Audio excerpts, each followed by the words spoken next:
Hey, I'm Wes Washington Brooks, and thanks for watching the Revelation Christian. I'm glad you're here. I want to be able to explain to you, help you understand the signs of the times that are happening within your lifetime as it relates to the book of Revelation and Bible prophecy, because it's happening as we speak. But more importantly, I've been getting a lot of questions about why is it so significant that Queen Elizabeth's death relates to Bible prophecy.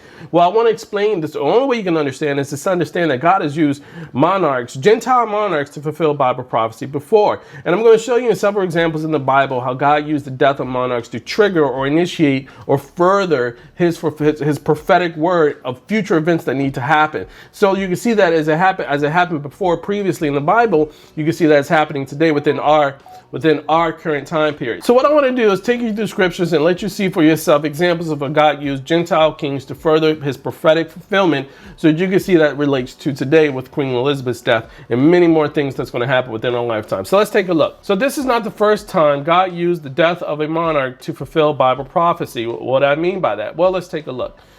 So here we have King Nebuchadnezzar. He's the king of the Babylonian Empire. And in around the year 585, we see that King Nebuchadnezzar at the time had conquered the Jews, and got them captive and took them back to Babylon, because the Israelites and the Jewish people were so disobedient to God that they did not honor his ways and honor his commandments or his ordinances. So God judged them and allowed Babylon to capture and take the Jewish people as captives back to Babylon, in which we see the prophet Daniel and his companions were some of those people. Now, what happened is at one time we see that King Nebuchadnezzar had a dream. He didn't understand the dream, and it disturbed him. So he called his soothsayers, he called his magicians, his sorcerers to try to interpret the dream. But no one could do it under penalty of death if they got it wrong. But Daniel did. So he prayed to the Lord and explained that the King Nebuchadnezzar had this vision, this dream here of the statue of head of gold, silver arms and waist,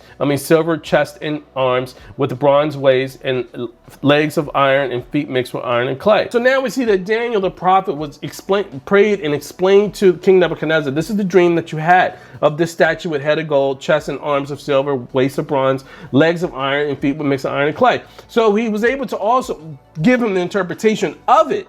So what he ended up doing was sharing to King Nebuchadnezzar, this is what the dream meant. This is what the vision that you had meant. So the prophet Daniel tells him that the head of gold is your kingdom. It's the Babylonian Empire. This is your kingdom. And what God is showing you is the kingdoms of the world. This is the kingdoms of the world throughout time. And this is what will happen and play out throughout time. And we see a statue of these different minerals, these different elements. They're all represented by kingdoms. So Daniel says, you, King Nebuchadnezzar, you're the kingdom of gold. But guess what? You're the head of gold. But guess what?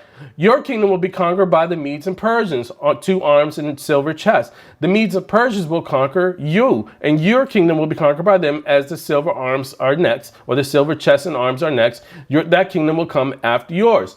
So we see that Daniel is telling King Nebuchadnezzar, who is a Gentile king, that his kingdom will fall and be preceded by the Persian and the Medes kingdom, another Gentile kingdom. So we find that the death of one kingdom calls forth another Gentile kingdom to come. So we see that God is using Gentile kingdoms to further his prophetic word, to further his prophecy, and to actually further the ushering of Messiah. So we find that God has done this before as it relates to today's time. We see that during Daniel's time, it was the Babylonian kingdom, or King Nebuchadnezzar.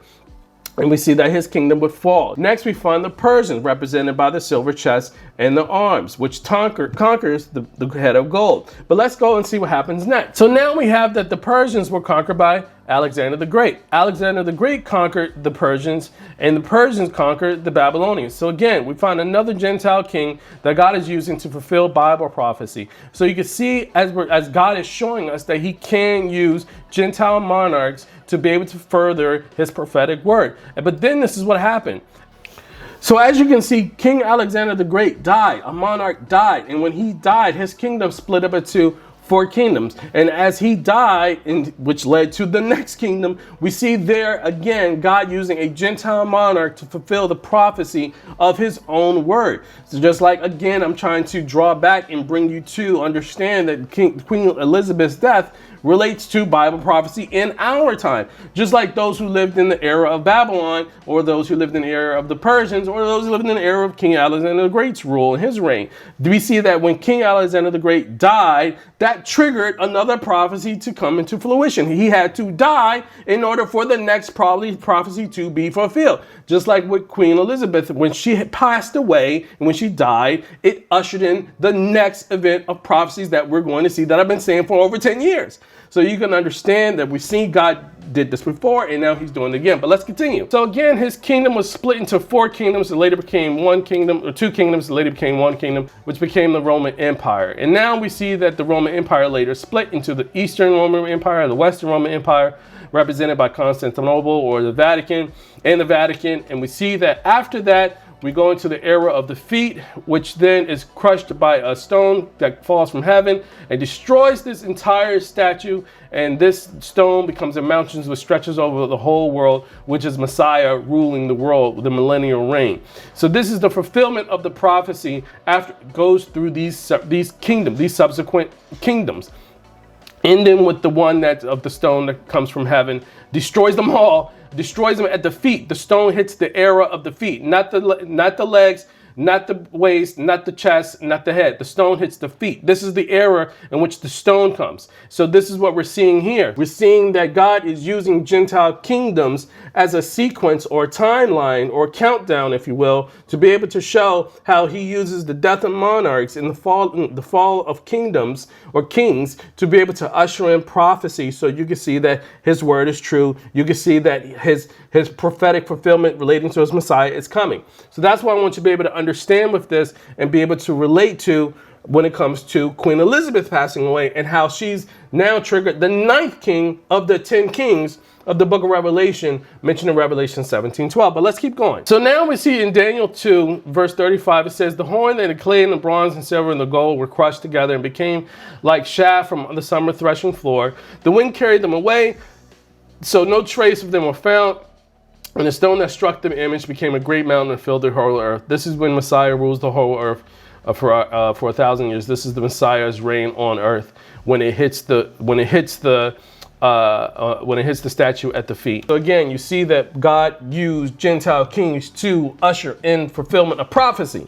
The death of these kings and their kingdoms ushered in the subsequent kingdoms after that to fulfill or will fulfill the prophecy of when Messiah returns to earth, hits the last kingdom of all those kingdoms, the last one, which is the feet mixed with iron and clay, and then he'll usher in his own kingdom on earth, which stretches over all the land. Now, let's tie this back to when Messiah came the first time, because this is not the only example.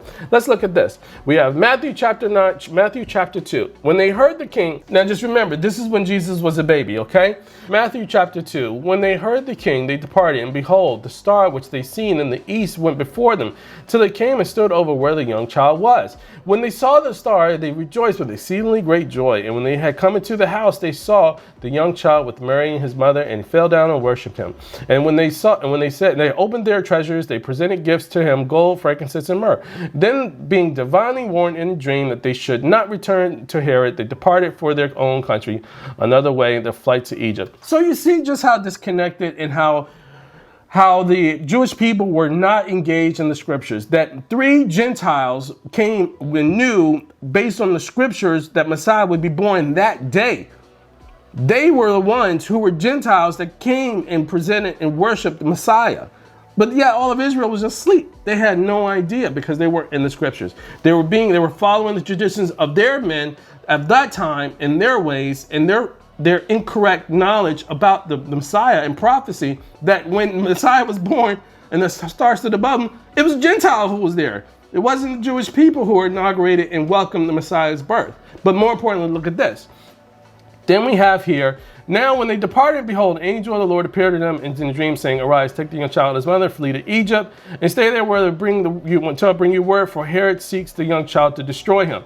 And when he arose, he took the young child and his mother by night and departed to Egypt, and was there until the death of King Herod. Until the death of King Herod, that it might be fulfilled which was spoken by the Lord through the prophet, saying, out of Egypt I called my son. So you can see again that God used the death of King Herod to trigger prophecy as it relates to Messiah's first coming, so that it would fulfill the scriptures based in the Old Testament. It said, out of Egypt I called my son. So without the death of King Herod, you couldn't trigger the prophecy to be fulfilled for Messiah to come out of Egypt, then go into Galilee and be called a Nazarene. So Herod had to die. The monarch had to die. A king had to die. Then the fulfillment of prophecy came to pass. Just like we're seeing right now. There's 10 kings in Europe. Now there's 9 kings. There's 10 royal families in Europe. 9 are kings with 1 remaining. Queen Margaret of Denmark, which will then fulfill the 10th or the 10 king prophecy. So I want you to be able to see and understand that, yes, God has done this before. Jews and Gentile monarchs, the death of Gentile monarchs or their kingdoms, to be able to usher in the fulfillment of prophecy for the benefit, worship, glory, and praise of his Messiah, so that we can see the signs of the times. But if you fail to see the examples that God has shown us in the scriptures, you won't be able to see what God is showing you right now today. Just like the people of Israel didn't know that the Messiah would be born in their day, and just like how they didn't know he was the Messiah of their time because they were so bound to the traditions of man, so bound to the incorrect teachings of the times, and not seeing what the Lord was showing them right in front of their eyes, just like the Holy Spirit is showing us right before our eyes.